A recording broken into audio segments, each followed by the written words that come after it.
Mazda membuat kejutan di Gias 2026 dengan meluncurkan ini Mazda 6e Fastback. Dari namanya, ini adalah versi elektrik dari Mazda 6. Tapi secara platform berbeda total. Karena ini adalah mobil hasil kolaborasi Mazda dengan pabrikan China. Dan Mazda mengubahnya menjadi model yang sangat menarik serta mempertahankan konsep Jinba Itai. Dan di video kali ini kita akan bongkar semua detail dari Mazda 6e Fastback.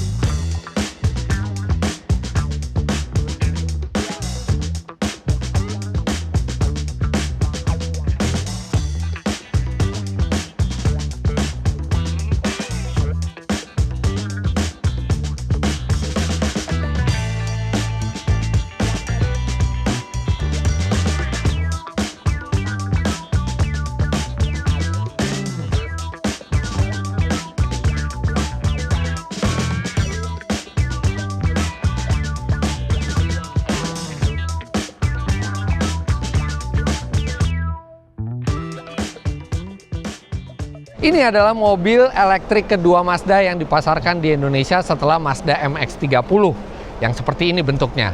Tapi Mazda MX-30 yang dikembangkan sendiri oleh Mazda tidak ketemu value-nya antara yang diberikan oleh mobilnya dengan harganya. Range-nya nggak terlalu jauh, space-nya nggak terlalu besar, power-nya juga nggak terlalu besar, harganya mahal sekali. Bahkan harga MX-30 itu mirip dengan harga mobil ini. MX-30 di 800 jutaan rupiah, sedangkan Mazda 6e Fastback ini yang lebih besar, lebih komplit, lebih bertenaga, range-nya lebih jauh, harganya 850 juta rupiah. Yes, itu bisa terjadi karena kolaborasi antara Mazda dengan Chang'an. Chang'an juga punya model sendiri di Indonesia, tapi model sedan seperti ini Chang'an belum ada. Dan ini adalah hasil kolaborasinya. Jadi yang diambil oleh Mazda adalah platform serta baterainya. Kita tahu platform dan baterai di Cina itu karena dibuat dengan volume yang sangat besar sehingga production cost-nya menurun, sehingga cost-nya jauh lebih rendah dibandingkan harus mendevelop sendiri. Namun Mazda tidak serta-merta meribet mobil ini. Mobil ini dibuat bentuknya sesuai dengan bahasa desainnya Mazda. Kita bisa lihat dari lampu depannya, grillnya, profil sampingnya. Langsung terlihat Mazda, apalagi dengan finishing paint soul red seperti yang ada di sebelah saya ini, langsung bisa dikenali itu adalah sebuah Mazda. Serta Mazda juga melakukan sejumlah racikan kepada suspensinya dan rasa berkendaranya. Karena ketika sebuah mobil memakai badge Mazda, harus memberikan faktor fun to drive yang baik, pengendara dan mobil seperti satu kesatuan, atau dalam Mazda itu istilahnya adalah Jinba Itai. Nah, ini yang membedakan antara Mazda 6e Fastback dengan Mazda 6 Sedan atau Mazda 6 Sedan. Ini bentuknya Fastback dan dia kaca ini membuka bersamaan dengan bagasi ketika kita buka seperti ini. Dan wow, bagasinya lega sekali. Di bagian bawah masih ada sedikit tempat penyimpanan. Jadi ini memberikan kepraktisan yang sangat baik seperti hatchback, tapi dengan space yang lebih lega dan bentuk yang lebih elegan. Ditambah lampu, ini lampunya Mazda sekali bentuknya. Dan ditambah lagi dengan LED yang memanjang dari kanan sampai ke kiri, ada nuansa futuristisnya. Dan yang menarik, di belakang ini adalah active rear spoiler yang bisa naik untuk menambah downforce kalau melebihi satu kecepatan, atau bisa juga kita set kalau kita masuk ke mode berkendara tertentu. Seperti ini bentuknya kalau misalnya spoilernya lagi mengangkat. Kemudian mobil ini memiliki baterai yang cukup besar, 78 kWh dengan range mencapai 560 km. Itu range yang sangat jauh. Serta dia bisa di-charge secara AC maupun DC. DC-nya mencapai 190 kW sehingga 30-80% hanya dalam 15 menitan menurut klaim dari Mazda. Pada saat Anda membeli mobil ini, Anda juga mendapatkan portable charger serta wall charger. Listrik dari baterai tersebut menggerakkan dua roda belakang dengan tenaga 285 PS dan torsi 290 Nm. Akselerasi yang dihasilkan juga cukup kencang, 0 sampai 100 km per jam tidak sampai 8 detik.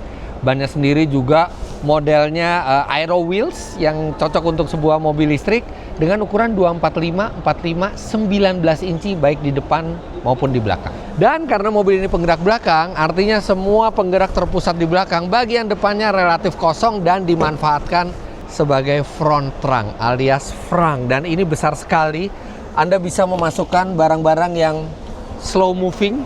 Bahkan ini di bawahnya masih ada deck yang ada tempat penyimpanan lagi. Jadi ini barang-barang slow moving itu seperti portable charger, emergency kit, tire repair kit, atau segitiga pengaman, P3K, itu semua bisa dimasukkan ke depan sehingga bagian belakang itu lebih clear lagi untuk barang-barang Anda.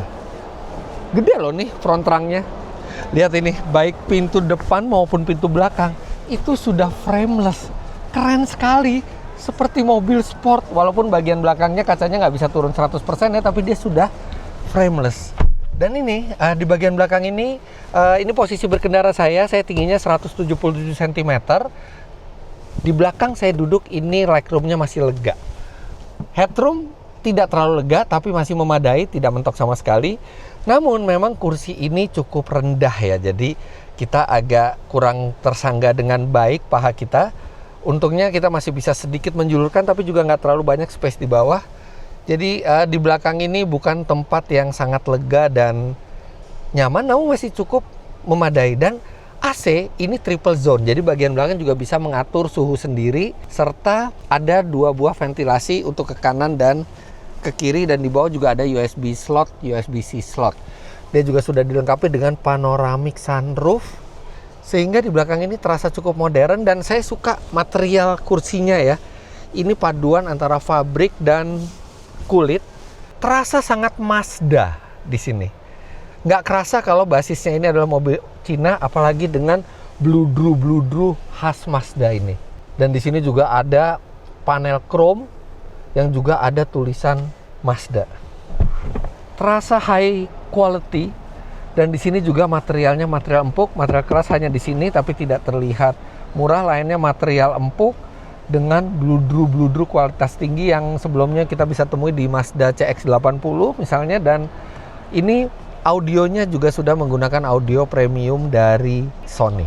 Tapi seperti layaknya sebuah Mazda, walaupun ini kolaborasi, selalu pengalaman terbaik ada di depan.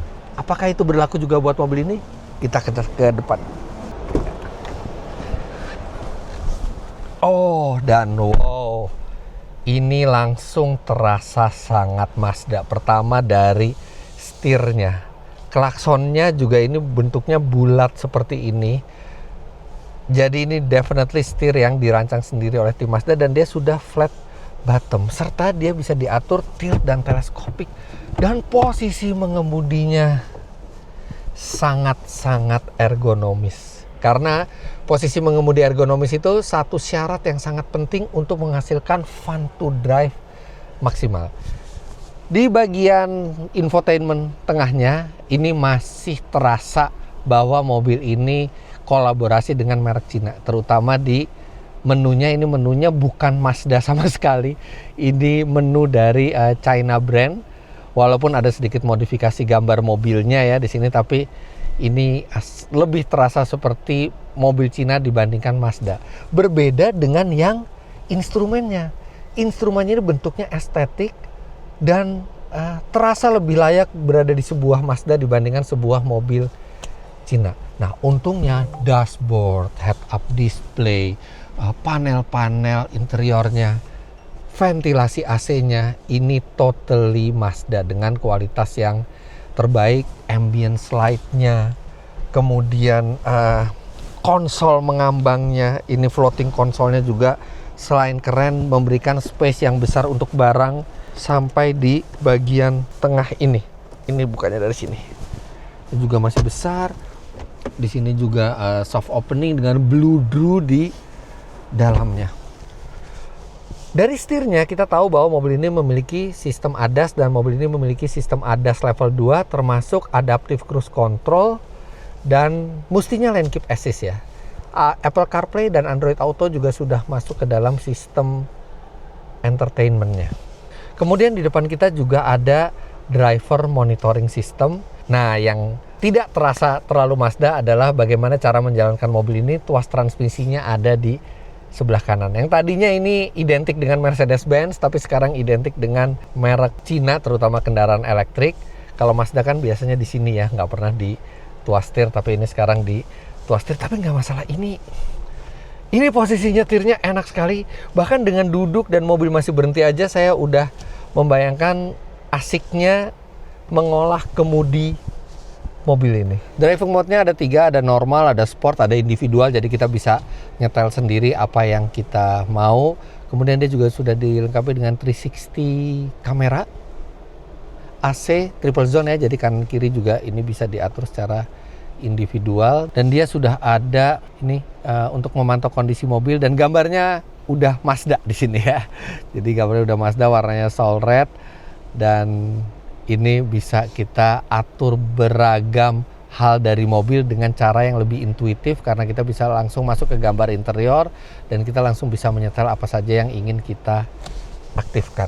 Tapi memang sangat banyak yang dimasukkan ke layar, jadi fungsi AC pun di layar, bahkan fungsi untuk lampu dan penyetelan spion juga itu masuk ke layar, yang mana walaupun membuat mobil terlihat lebih minimalis, tapi pasti akan lebih merepotkan untuk mengoperasikannya.